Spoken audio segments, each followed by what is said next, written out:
ನಮಸ್ಕಾರ ಫ್ರೆಂಡ್ಸ್, ಇವತ್ತು ಮಾಡೋಣ ಹಲಸಿನ ಹಣ್ಣಿನ ಹಲ್ವಾ. ಅದನ್ನೇಗೆ ಮಾಡೋದಂತ ನೋಡೋಣ ಬನ್ನಿ.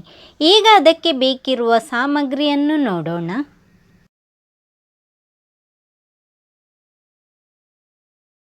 ಹಲಸಿನ ಹಣ್ಣು 1 ಕಪ್ಪು, ಸಕ್ಕರೆ ಅರ್ಧ ಕಪ್ಪು, ಕಾರ್ನ್ಫ್ಲೋರ್ 2 ಟೇಬಲ್ ಸ್ಪೂನ್, ಏಲಕ್ಕಿ ಪೌಡರ್, ತುಪ್ಪ ಅರ್ಧ ಕಪ್ಪು.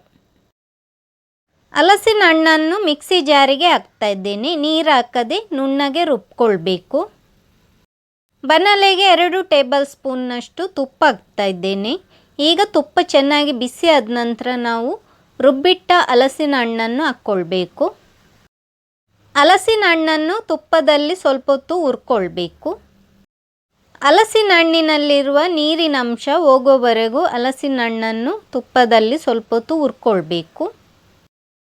ಹಲಸಿನ ಹಣ್ಣನ್ನು ತುಪ್ಪದಲ್ಲಿ ಹುರ್ಕೊಂಡ ನಂತರ ಈಗ ಕಾರ್ನ್ಫ್ಲೋರನ್ನು ಹಾಕ್ಕೊಳ್ಬೇಕು. 2 ಟೇಬಲ್ ಸ್ಪೂನ್ ಕಾರ್ನ್ಫ್ಲೋರಿಗೆ ಸ್ವಲ್ಪ ನೀರನ್ನು ಮಿಕ್ಸ್ ಮಾಡಿ ಅದನ್ನು ಹಾಕ್ಕೊಳ್ಬೇಕು. ಸಕ್ಕರೆ ಹಾಕ್ತಾ ಇದ್ದೇನೆ. ಸಕ್ಕರೆ ನಾನಿಲ್ಲಿ ಸಣ್ಣ ಕಪ್ಪಿನಲ್ಲಿ 1 ಕಪ್ಪು ತಗೊಂಡಿದ್ದೇನೆ. ದೊಡ್ಡ ಕಪ್ಪಾದರೆ ಅರ್ಧ ಕಪ್ಪಿನಷ್ಟು ತಗೊಂಡ್ರೆ ಸಾಕು. ಈಗ ಸ್ವಲ್ಪ ಕಲ್ಲರ್ ಹಾಕ್ತಾ ಇದ್ದೇನೆ. ಸ್ವಲ್ಪ ಕಲ್ಲರ್ ಹಾಕಿದರೆ ಸಾಕು. ಹಲಸಿನ ಹಣ್ಣು ಕೂಡ ಹಳದಿ ಕಲ್ಲರೇ ಇರುತ್ತೆ. ಸ್ವಲ್ಪ ಕಲ್ಲರ್ ಬೇಕಿದ್ದರೆ ನೀವು ಹಾಕ್ಕೊಳ್ಬೋದು. ಏಲಕ್ಕಿ ಪೌಡರ್ ಹಾಕ್ತಾ ಇದ್ದೀನಿ. ಅರ್ಧ ಟೀ ಸ್ಪೂನ್ನಷ್ಟು ಏಲಕ್ಕಿ ಪೌಡರ್. ಈಗ ತುಪ್ಪ ಹಾಕ್ಕೊಂಡು ಹೀಗೇ ಮಿಕ್ಸ್ ಮಾಡ್ತಾ ಇರಬೇಕು. ಹಲ್ವಾ ಸೆಟ್ ಆಗುವವರೆಗೂ ತುಪ್ಪ ಹಾಕ್ಕೊಂಡು ಹೀಗೇ ಮಿಕ್ಸ್ ಮಾಡ್ತಾನೆ ಇರಬೇಕು. ಈ ರೆಸಿಪಿ ನಿಮಗೆ ಇಷ್ಟ ಆದರೆ ಲೈಕ್ ಮಾಡಿ, ಹಾಗೆಯೇ ಶೇರ್ ಮಾಡಿ. ಈಗ ಪುನಃ ತುಪ್ಪ ಹಾಕ್ಕೊಂಡು ನಾನಿಲ್ಲಿ ಮಿಕ್ಸ್ ಮಾಡ್ತಾ ಇದ್ದೇನೆ. ಹಲ್ವಾ ಬಾಣಲೆಗೆ ಅಂಟ್ಕೊಳ್ಬಾರ್ದು, ಅಷ್ಟರ ತನಕ ನಾವು ಮಿಕ್ಸ್ ಮಾಡ್ತಾನೆ ಇರಬೇಕು. ಹಲ್ವಾ ಮಾಡುವಾಗ ಗ್ಯಾಸನ್ನು ಲೋ ಫ್ಲೇಮಲ್ಲಿಟ್ಟು ಮಾಡಿದ್ರಾಯಿತು. ಈಗ ನೋಡಿ ಹಲ್ವಾ ಬಾಣಲೆಗೆ ಅಂಟ್ತಾ ಇಲ್ಲ. ಈಗ ಇದಕ್ಕೆ ಗೋಡಂಬಿ ಮತ್ತು ಬಾದಾಮನ್ನು ಹಾಕ್ತಾ ಇದ್ದೇನೆ. ಸ್ವಲ್ಪ ಹೊತ್ತು ಹೀಗೇ ಇದನ್ನು ಮಿಕ್ಸ್ ಮಾಡಿದ್ರಾಯಿತು. ಈಗ ಹಲ್ವಾ ರೆಡಿಯಾಗಿದೆ. ಗ್ಯಾಸು ಆಫ್ ಮಾಡಿದ್ರಾಯಿತು. ನಾನೊಂದು ಪಾತ್ರೆಗೆ ತುಪ್ಪ ಹಾಕಿಟ್ಟಿದ್ದೇನೆ. ಆ ಪಾತ್ರೆಗೆ ಈಗ ಹಲ್ವಾವನ್ನು ಹಾಕ್ತಾ ಇದ್ದೇನೆ. ಹಲ್ವಾ ತಣ್ಣಗಾದ ನಂತರ ಅದನ್ನು ಕಟ್ ಮಾಡಿಕೊಳ್ಬೇಕು.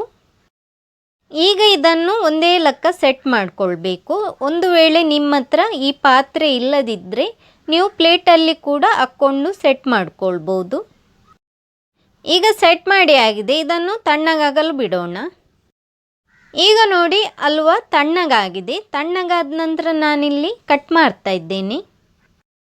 1 ಕಪ್ಪು ಹಲಸಿನ ಹಣ್ಣಿನಲ್ಲಿ 12 ಪೀಸ್ ಹಲ್ವಾ ಆಗಿದೆ. ಈಗ ನೋಡಿ ತೋರಿಸ್ತಾ ಇದ್ದೇನೆ ನಾನು. ನೋಡಿ ಎಷ್ಟು ಚೆನ್ನಾಗಿ ಬಂದಿದೆ. ನೀವು ಕೂಡ ಈ ರೆಸಿಪಿಯನ್ನು ಒಮ್ಮೆ ಟ್ರೈ ಮಾಡಿ ನೋಡಿ. ಹಲಸಿನ ಹಣ್ಣಿನ ಹಲ್ವಾ ಈಗ ರೆಡಿಯಾಗಿದೆ. ಹೇಗೆ ಉಂಟಂತ ಕಮೆಂಟು ಮಾಡಿ ತಿಳಿಸಿ. ನನ್ನ ಚಾನಲನ್ನು ಸಬ್ಸ್ಕ್ರೈಬ್ ಮಾಡದಿದ್ದಲ್ಲಿ ಸಬ್ಸ್ಕ್ರೈಬ್ ಮಾಡಲು ಮರೆಯದಿರಿ. Thank you.